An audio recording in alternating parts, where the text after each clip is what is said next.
મોટલમાં આપણને front desk ચલાવતા આવડે, આપણે ઘણા બધા વર્ષો બી થયા હોય, પણ અમુક વાર એવા ઇન્સિડન્ટ બને કે આપણને આપણી સેફટી કે લોબીમાં કેવી રીતના અહીંયા કસ્ટમર સાથેના આપણા વ્યવહાર તે બગડી નહીં જાય, એટલે ગરમ ટસાટસી નહીં થઈ જાય, તેના માટે પ્રિકોશન કેવી રીતના રાખતા હોઈએ. હજુ બી શીખતા જ છે. દર વખતે આપણે લેસન લર્ન કરતા હોય તો એમાં કેવું હોય કે એ જે ઇમરજન્સીની પળ આવે ને કે તેમાં ડિસિઝન લેવાનું હોય કે હવે શું કરવું, તેનો કેસ સ્ટડી તમને શેર કરું. જેમ કે 2 કેસ સ્ટડી કહું કે એકમાં આપણે રિફંડ આપીએ છીએ ને એકમાં આપણે એમને પૈસા મોડેથી ભરી શકો કાં હું તમારા પૈસા લેતો નથી, તો તમે પ્રેમથી ચેકઆઉટ થાઓ. તો પહેલો કેસ સ્ટડી છે જે આપણા ટીમ મેમ્બર સાથે બનેલો થોડાક મહિનાઓ પહેલાં. હવે એમાં કેવું હોય કે રિફંડ આપણે કેવું રાખેલું અહીંયા કે ધારો કે કસ્ટમર રૂમ લે ને એમને નહીં ગમે તો આપણે આપણા ટીમ મેમ્બર કે હું પોતે એવી ટેવ પાડેલી કે આપણે એમને પૈસા પૂરેપૂરા આપી દેવાના અને કહેવાનું કે તમે પ્રેમથી તમારા માટે બીજે જઈ શકો છો. પછી એકે થઈ ગયું. પછી બીજું કે કોઈ કસ્ટમરને અહીંયા આપણા બેઝિક રૂલ હોય મોટલના તે ફોલો નહીં કરવા હોય તો તેમને આપણે બોલાવીએ ને પૈસા પાછા આપતા હોઈએ. પછી ત્રીજો હોય કે આપણે એને ચેકઆઉટ જ કરવો છે કે ભાઈ તમારા ઘણા એમ નિયમ પ્રમાણે આપણે વધારે લોકો 21 દિવસ 28 દિવસ એવું રાખતા હોય, 30 દિવસ રાખતા હોય, બધા અલગ અલગ મોટલમાં રાખતા હોય. તમે બી જો મારી જેમ મોટલ ઇન્ડસ્ટ્રીમાં છો તો તમે કેટલા દિવસ મોટલમાં વધારે એક કસ્ટમરને કન્ટિન્યુઅસ રહેવા દેતા હોય તો કોમેન્ટમાં મને કહેજો. અહીંયા અમે પહેલાં 28 દિવસ હતું, પછી હવે અમે 21 દિવસ કરી નાખ્યું છે. પોલિસી થોડીક બદલી, અમુક ઇન્સિડન્ટ એવો બન્યો એટલે જેના લીધે અમે હવે 21 દિવસ કરી નાખ્યું. તો તેના માટે આપણે એમને કહેતા હોય કે તમે પ્રેમથી જાઓ, 1 કે 2 દિવસ તમારે બીજે રહેવું હોય તો રહેજો ને પછી પાછા આવજો. તો તે ટાઈમે આપણે એમને સિચ્યુએશન ક્રિએટ થતી હોય કે એમને આપણે જવા કહેતા હોય. એટલે આ 3-4 સિનારીઓ છે. તો આપણે એક સિનારીઓ જોઈએ કે જ્યારે પહેલો સિનારીઓ કસ્ટમરને આપણે પૈસા આપવાના છે, રિફંડ માંગે છે એને રૂમ ગમ્યો નથી તેનો. તો અમુક વાર કેવું થાય, ભાગ્યે આ તો 1%ની વાત કરું, પણ તે 1%માં જ આપણને પર્સનલ ઈજા થવાના ચાન્સ હોય, પ્રોપર્ટીને ડેમેજ તો નો પ્રોબ્લેમ, આપણા ટીમ મેમ્બરને હર્ટ થવાના ચાન્સ હોય. ને આ બધા બહુ ક્રિટિકલ વસ્તુ છે કે એ 1%માં જ બહુ બધા કેસીસ એવા બનેલા છે આપણા મોટલ ઇન્ડસ્ટ્રીના કે ઘણા બધાના પોતાના જીવન મૃત્યુનું પણ ચેલેન્જ એમાં આવી જતી હોય. તો રિફંડની વાત કરતા હતા આપણે.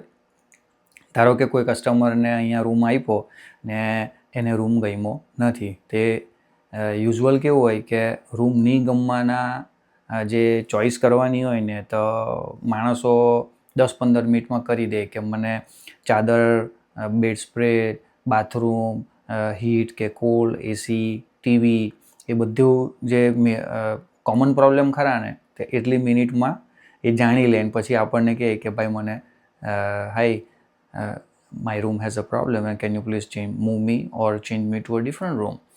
પછી અમુક લોકો એવા આવે કે એ લોકોને રહેવું જ નથી. એક ફર્સ્ટ ઇમ્પ્રેશન એવી થઈ ગઈ કે આ મોટલમાં મારે હવે રહેવું નથી, તો એ લોકો આવે. તો આપણે પ્રેમથી એવું કહે કે 15 મિનિટ, અડધો કલાક, 15-20 મિનિટમાં આવ્યા હોય તો આપણે એમને પૈસા પાછા આપી દઈએ. પછી કલાક રહીને આવે, 2 કલાક રહીને આવે ને ત્યારે આપણો જોબ એ છે કે એને કહીએ કે લુક ઇટ્સ બીન વાઇલ, તમે ઘણા ટાઈમથી અહીંયા ચેક ઇન થયા છો, તમને પૈસા નહીં અપાય, બટ આમ ગોના ચેન્જ યોર રૂમ.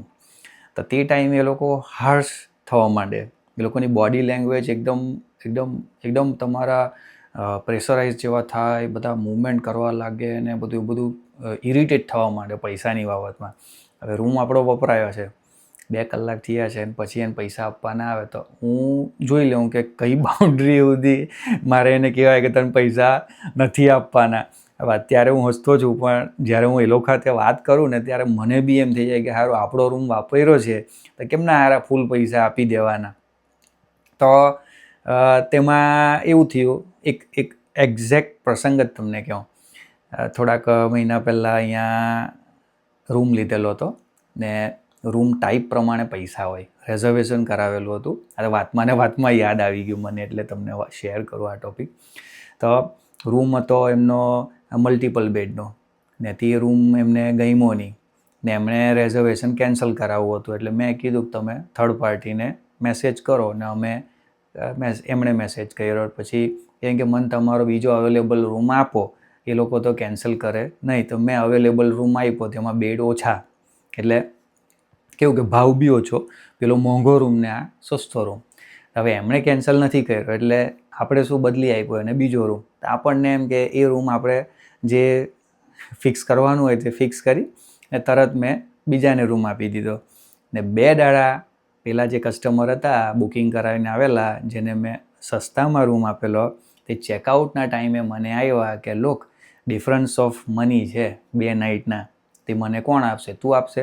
એમ મને કીધું. મેં તમે રૂમ લીધો ત્યારે આપણી વાત થઈ નથી, હવે તમે મારી પાસે રૂમના રિફંડ લેવા આવ્યા, કે રિફંડ બી પાછું મોટું, અબાઉટ $80-90નું રિફંડ થાય. રૂમ ટાઈપ બદલ્યો તેમાં 2 નાઇટના, એક દાડના $40 ઓછા. પછી થોડુંક રકઝક ચાલુ થઈ, બહુ પોલાઇટલી વાત કરી એમણે. ને અહીંયા મને બી એવું નહીં હતું કે મને એમ હતું કે ચલો માંગે છે પણ હું એક્સપ્લેન કરું, પૈસા નહીં આપવાને એવું નથી, પણ પહેલે દાડે કીધેલું હતું તો હું ત્યારે જ કહી દે કે લુક તારા મની આટલા છે, તને આટલું મળે ને તને નહીં જોઈતું હોય તમે પ્રેમથી બીજે જાઓ, એ આપણી પોલિસી છે. રહ્યા પછી એ લોકોએ ચૂઝ કર્યું, તો મેં એક્સપ્લેન કર્યું, ટ્રાય કરી, પણ નહીં માને જ નહીં. મને કહે અમે સર્વિસ ઓછી લીધી, તમને પૈસા ઓછા જોઈએ. બધું સારું, તમે કેટલા પૈસાની આશા રાખો છો? કે આટલા. હવે તે દાડે આપણે આખો નફો જેને આપી દેવાનો તો એવું જ હતું, પણ તે રૂમનો પર રૂમનો મારું કંઈ નહીં, તમે લેવો, તમે ખુશ થાવ. હવે તે મેં જજ લીધું, પ્રેમથી એને આપી દીધું, જતા રહ્યા. હવે એ થઈ ગયું નોર્મલ. બીજું આવે તમે કોઈને પૈસા આપીને કાઢો છો. હવે કોઈ અમુક એક્ટિવિટી રૂમમાં કરતા હોય તો ત્યારે આપણે એવું કરીએ કે જોઈએ કસ્ટમરને કે આ એક્ટિવિટી અમુક કરતા છે ને જે આપણા પોલિસી મોટલની જે છે તેનાથી વિરુદ્ધ થઈ રહ્યું છે, તો ત્યારે આપણે એમ કહીએ કે પ્રેમથી એને ફોન કરીએ, પછી બોલાવીએ એને ઓફિસમાં ને કહીએ કે સોરી અમારે તમને તમારા પૈસા આપી દેવા પડશે, please pack up all your belonging, room ખાલી થઈને તમે ઓફિસમાં આવો. તો તે ટાઈમે પૈસા એને ફૂલ આપી દઈએ, ત્યારે આપણને જરાક બી નહીં થાય ગંદો કર્યો છે, 4 કલાક રહ્યા છે, નો પ્રોબ્લેમ, પ્રેમથી પૈસા આપી દેવાના. ખાલી આપણું કોસ્ટ જે ક્લિનિંગ કોસ્ટ ને લિનન ને બધું વપરાયું તે વપરાયું, પણ વધારે ડેમેજ એમાં થતું હોય. ફ્યુચરના વિડીયોમાં આપણે વાત કરું કે હું ડેમેજ થાય જો એ કસ્ટમરને આપણે રવા દઈએ તો. ને ત્રીજું જે છે તો આ બહુ રમૂજી પ્રસંગ બી કહેવાય ને ક્રેઝી સ્ટોરીમાં બી આવે આ વસ્તુ. તો થોડાક વીક પહેલાં આપણે ત્યાં અહીંયા નિયમ કે વધારેમાં વધારે 21 દિવસ માણસોથી રહેવાય. તો 21 દિવસ નાઇટ થવાની હતી, એટલે કસ્ટમર શું કરે કે 21 દિવસે બધું પેકઅપ કરે, ગાડીમાં મૂકે, ફરી આવે ને કદાચ એક દાડા બહાર રહીને પાછા આવે ને. પણ આપણને શું થાય કે ચલો સારો કસ્ટમર છે ને સમય પહેલાં ચેકિન કરી આપીએ, ચેકિન ટાઈમ 2 વાગ્યાનો છે પણ વહેલો આપી દઈએ. તો અમુક વાર એ લોકો શું કરે કે એ લોકોનો સામાન અડધો કાઢેલો જ નહીં હોય. એ લોકોના જે કેબિનેટ, ડ્રોવર, ફ્રીજમાં ફૂડ હોય, કેબિનેટમાં અમુક કપડાં મૂકેલા એ બધું મૂકી જાય. તો એકવાર આપણને ખબર પડે કે આવું કરીને ગયા, બધો સામાન નહીં લઈ ગયા. પછી બીજી વાર જ્યારે થાય ત્યારે આપણે કહીએ કે ભાઈ આવું નહીં કરવાનું. તો પર્ટિક્યુલર આ જે કસ્ટમર ખરા ને તેની કેસની વાત કરું કે કેટલા હાર્શ થઈ જાય, કેટલું ફિલિંગ પર્સનલી લઈ લે તે ટાઈમે. એટલે આ 1% જ આવ્યો, પાછા બધા એવું નથી કરતા. તો તે દાડે એવું થયું કે મેં કીધું કે આજે તમારો, હું પાછો 2-3 દિવસ પહેલાં એડવાન્સમાં એ લોકોને રિમાઇન્ડ કરાવીએ કે તમે અત્યારે 17 કે 18 નાઇટ થઈ છે તમારી, 2 દિવસ પછી તમારે ચેકઆઉટ થવાનું છે પ્રેમથી. તો એ લોકો સારું, નો પ્રોબ્લેમ, પૈસા આપે છે 18 નાઇટના, 19મી નાઇટના, 20મી નાઇટના, અને પછી 21માં આપવા ત્યારે બી પાછું યાદ કરાવે કે are you sure you able to checkout tomorrow? કે હા નો પ્રોબ્લેમ, જતો રહો. પછી 21માં જાય ને પછી શું કરે, ટ્રાય કરે ઓમની ઓમ ત્યારે બીજાને પૈસા આપવા આવે કે મારો પૈસા લઈ લે. હવે આપણે તો વચ્ચે ડિફરન્સ રાખેલો 6 થી 7 દાડાનો ડિફરન્સ જે ઓફિશિયલી ડેટ્સ હોય તે પ્રમાણે. તો આપણે 7 દાડા હોય કે 21 નહીં જાય તો 22 કાઢો. 21 પૈસા ભરવા આવ્યા. 21 અહીંયા નાઇટના જે ભાઈ છે તેને આપવા માટે આવ્યા. તેમણે કીધું કે સોરી તમારે ચેકઆઉટ થવાનું છે, અહીંયા મારી પાસે નોટ છે, તારે પ્રોબ્લેમ હોય તો સવારે વાત કરજે મેનેજરને. તો સવારે હું આવ્યો, પાછા મને બી આપવાની ટ્રાય કરું, હું પાછો આવવાનો છે ને પૈસા લઈ લે ને પહેલાં એમ.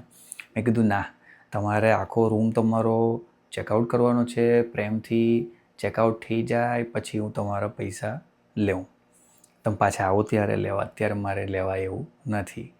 અને પછી પાછું તે દાડો ચેકઆઉટ મને માથું દુખે, મારે રૂમ ચેકઆઉટ નથી થવો, મારી પાસે ગાડી નથી, મારે જવાય એવું નથી. બધું સારું 24 કલાક કરી લે કે પછી બીજે દિવસે પાછું આ જ ચાલુ થાય. મેં કે પૈસા લઈ લે ને, તું કેમ કાલના લોસ લેવાનું, 2 દાડ ના આપવાના એમ કે. મેં ના, તમારે ચેકઆઉટ થવું પડે. તો એવું કરતાં એટલું બધી વર્ષો પછી મને કે મને એક રૂમમાંથી કાઢીને બીજા રૂમમાં મૂકી દઈને ચાલે કે? મેં ના, તમારે પ્રોપર્ટી છોડીને જવું પડે.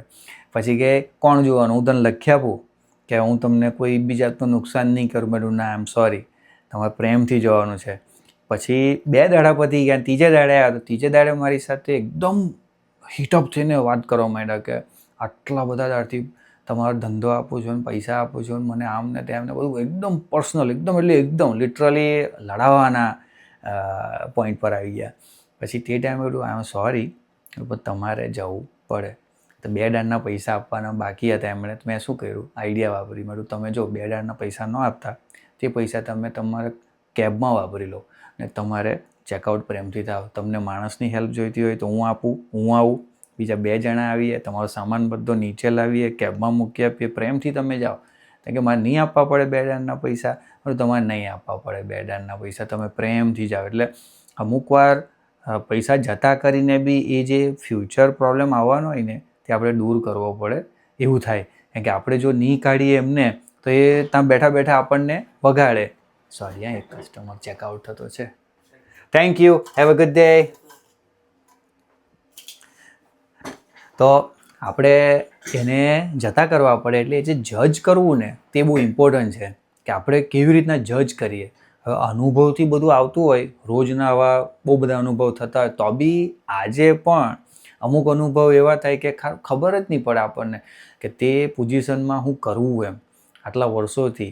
એટલે તે ટાઈમે આપણી સેફટી સાચવવી, ટીમની સેફટી સાચવવી બહુ જરૂરી પડી જાય. એટલે આવા રિફંડ વખતે પણ પ્રોબ્લેમ થતા હોય આપણને. રિફંડ તમે આપો, પછી તમે એને રૂમ બદલી આપો કે તમે પૈસા લેવાની જ્યારે ના પાડો. હવે આપણે પ્રાઇવેટલી ઓનને બધું કરતા હોય એટલે આપણે કોઈ એવું તત્વ આવે ખરાબ તો આપણે ના પડાય એવું નહીં મળે કે બધાને ઓનર જ કરવાના હોય. અમુક નિયમ પાડવાના હોય તે આપણે પાડતા હોય ત્યાં સુધી આપણને વાંધો નથી, પણ આવી તકલીફ થાય ત્યારે કેવી રીતના આપણું વર્તન રાખવાનું તે બહુ ઇમ્પોર્ટન્ટ થઈ જાય. એટલે શીખતા શીખીએ ને તે ટાઈમે આપણને ધમકી આપે, આ આપે, તે આપે, એવું બધું બી થઈ જાય અહીંયા. એટલે પછી કદાચ હું સાંભળેથી બીજું કંઈ બોલું, એ લોકો બીજું બોલે, તકલીફ ત્યાં પડે. પણ તે ટાઈમે જો આપણે ધીરજ રાખી લઈએ, વાતને સમજી લઈએ કે એનો પ્રોબ્લેમ શું છે, તે જો સોલ્વ કરીએ ને તો આપણને પ્રોબ્લેમ આવતો નથી, આપણે બચી જઈએ. આપણે તો રોજ આ કરવાનું, રોજ થોડા બધા સાથે લડાતા ફરીએ. ધંધો કરવા જઈએ કે પછી સર્વિસ આપીએ કે લડાઈએ, એના માટે આપણે નથી. આવતા વિડીયોમાં પાછા મળું. આવી તો ઘણી બધી સ્ટોરી છે, રોજ કંઈ ને કંઈ આપણને અહીંયા જાણવા મળે. જેમ જેમ સમય મળે તેમ શેર કરું. Thank you for watching.